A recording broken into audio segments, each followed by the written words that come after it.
وإذا الجنة أزلفت علمت نفس ما أحضرت فلا أقسم بالخنس الجوار الكنس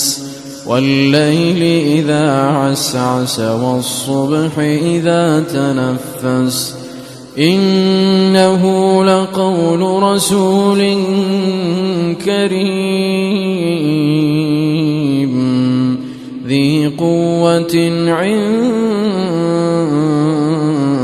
ذي العرش مكين مطاع ثم أمين وما صاحبكم بمجنون.